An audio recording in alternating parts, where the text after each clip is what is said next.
মাদারীপুর সদর উপজেলা পরিষদের চেয়ারম্যান নির্বাচনকে সামনে রেখে নির্বাচনী প্রচারণা জোরদার করেছেন প্রার্থী অ্যাডভোকেট জাফর আলী মিয়া। শুক্রবার ২৬ জুন বিকেলে সদর উপজেলার শিরখাড়া ইউনিয়নের শ্রীনদী বাজারে তাঁর উদ্যোগে এক নির্বাচনী জনসভা অনুষ্ঠিত হয়। এতে স্থানীয় নেতাকর্মী, সমর্থক এবং বিভিন্ন শ্রেণীপেশার মানুষ অংশ নেন। জনসভায় বক্তারা আগামী চেয়ারম্যান নির্বাচনে অ্যাডভোকেট জাফর আলী মিয়ার পক্ষে ভোট ও সমর্থন কামনা করেন। একই সঙ্গে এলাকার উন্নয়ন, জনসেবার অঙ্গীকার এবং জনগণের প্রত্যাশা পূরণে কাজ করার বিভিন্ন দিক তুলে ধরেন। সভা শেষে উপস্থিত নেতাকর্মী ও সমর্থকদের সঙ্গে শুভেচ্ছা বিনিময় করেন অ্যাডভোকেট। আমি স্পষ্ট ভাষায় বলতে চাই, আওয়ামী লীগের সময় সবচাইতে বেশি নদীতে বালি কাটা হয়েছে। এই অন্তর্বর্তী সরকারের আমল থেকে, বিশেষ করে বিএনপি ক্ষমতায় আসার পর নদীতে বালু কাটার প্রবণতা কমে গিয়েছে।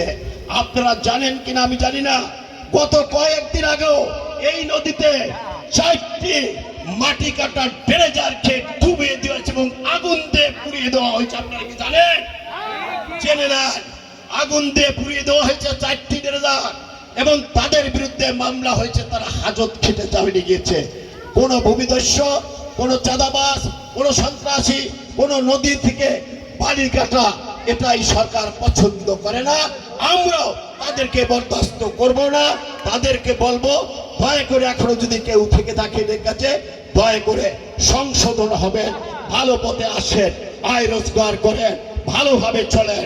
অল্প আয়ে বরকত অনেক বেশি, ওই টাকার বরকত কম, কেননা ওইটা বেআইনি কাজ। পরিশেষে এই সন্ত্রাসীদেরও, চাঁদাবাজদের কোনো স্থান দিবেন না। তারেক রহমান স্পষ্ট বলেছেন 5টি বিষয়। একটি হলো চাঁদাবাজ, একটি মানব পাচার, একটি মাদক, একটি ভূমিদস্যু। এই 5টি, এটা থেকে সবাইকে সংযত হতে এবং আইন শৃঙ্খলা পরিস্থিতি বাহিনী অত্যন্ত কঠোর অবস্থানে রয়েছে, কাউকেও ছাড় দিবে না। আর একটি কথা যেটা আসছে মামলা, আমি এইখানে বলবো, আপনারা কেউ অতি উৎসাহী হইয়া আমার দলের কোন নেতা কর্মীকে অথবা অন্য মত পোষণ করলেও তাদের কাউকে আপনারা রাজনৈতিকভাবে হয়রানি করার জন্য কোন রাজনৈতিক মামলা কারো বিরুদ্ধে দিবেন না। ইতিপূর্বে সেদিন একটা মামলা হয়েছে, সেখানে নূর হোসেন এবং সজীব মেম্বারকে আসামি করা হয়েছে। এইটা খুব ঘৃণিত কাজ। এটা কিন্তু পুলিশ করে নাই, এটা কিন্তু আমি বা আপনারা বা কেউ না কেউ দেওয়া হয়েছে। আমি তাদেরকে অনুরোধ করব, দয়া করে এই পথ পরিহার করে আমরা সকলে শান্তিপূর্ণ সহ অবস্থান করতে চাই। আমি অঙ্গীকার করছি, ওয়াদা দিচ্ছি, আমি আপনাদের মাঝে ছিলাম।